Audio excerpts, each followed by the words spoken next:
Hi, this is Ann, and this is going to be a spotlight plant episode. It's going to be short and it's just going to be about one particular variety, and we're going to talk about pressing them, when they grow, which is now, and then a couple of color enhancement techniques and how long they hold their color. So if this sounds like something that you're interested in, then let's get started.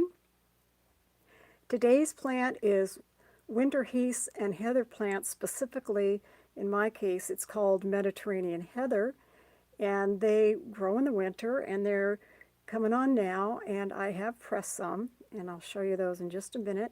But in case you want to grow some in your garden, I brought up this little website just so it has some information. And here's the botanical name if you want to do a search. They're classified as Erica darliensis, Mediterranean pink, which is the pink variety, but they also come in lighter pinks and more of a kind of a darker reddish pink and whites and that kind of thing. So there are a couple different varieties that happen. And mostly they're zones 5 to 7 or 7 to 9. Some of them can go down to zone 4. So check your area. They do like acid soil, so they do really good here in my area, which is the Oregon coast. So if that's something that you're interested in, take a look at this particular plant. I brought a couple in from the garden. These are going on right now, and as you can see, we have some of these lighter pink varieties. And then here's some white. And then here's the ones that are dried. And what I did, and then if you press them, if you do them flat, they turn out more like that.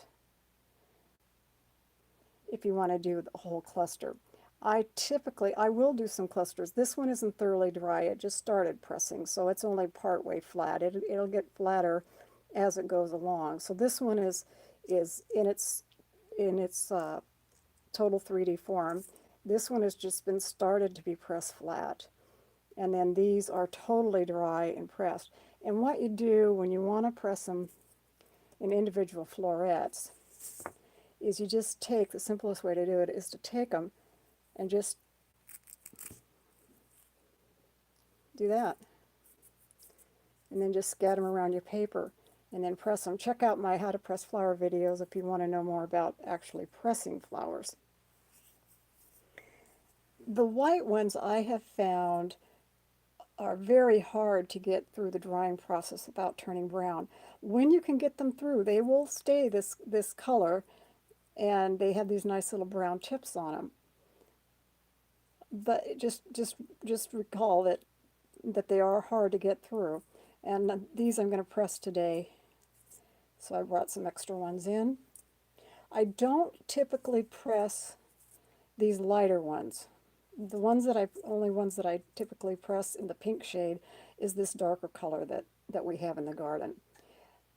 Heather will hold their color for a really long time. They will mellow out over time, but they're a good color holder just as they are. They don't need to be color enhanced. If you're, looking at just a couple of years, even longer than that, they'll still hold a little faint coloring. And just as always, don't put your flowers in direct sunlight, just like you would fine art you wouldn't put in direct sunlight. Now let's take a minute about talking color enhancement should you desire to want to color enhance. If you've pressed a cluster and you want to color enhance the cluster, then it's best to use a brush and then just get your medium, and once they're dry and flat, you would just paint the whole segment. And since I don't have any that are dry right now, and they color really well. They accept paint really well. They'll accept markers really well. So they're simple in that regard. But since I happen to have a few of these, I'm gonna take a marking pen. Let's go ahead and take a tulip, which is a fabric marker. Let's check the color. And we'll try this color. And all I do there is I'm going to grab my tweezers. I tend to face it this way, and then, well, maybe I'm going to use my, and then just take the side of your brush and then just brush it, just like that. That's it. That's all you have to do. And then if you want to, if you don't want it quite that vivid, you can take a little piece of paper towel and you can just smooth it a little bit, and that'll just take a little excess out. It'll still leave the tint, but it will tone it down a little bit. So let me bring this up to the camera so you can see. Actually, I think we're pretty close already. This one was tinted and this one wasn't. They're not going to look a whole lot different right now because these are right out of the press, and so they're very colorful. But over time, when these colors mellow out, the tint is still going to keep this more vibrant. If you look at this in a year or 2 or 3, this is still going to be more vibrant than this once it tones down. But like I said, these keep their color for a long time, so you really don't have to do anything unless you, are doing something special or want to do a wall hanging or some jewelry or something where you want the color to hang in as a tint.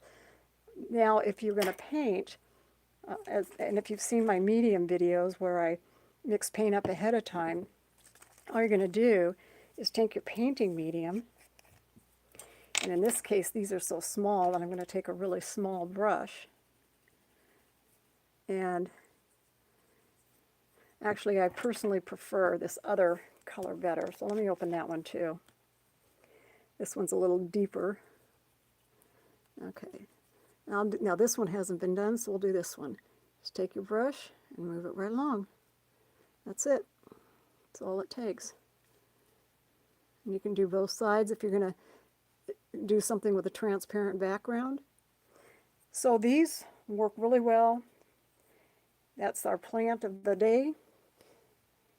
Go out, and if you have them in your garden, now's the time to go ahead and get them pressed. Or if your garden center in your area carries them, now's the time to plant them in your yard.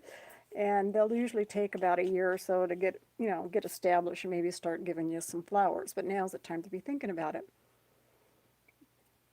So thank you very much for tuning in, and you have a wonderful day.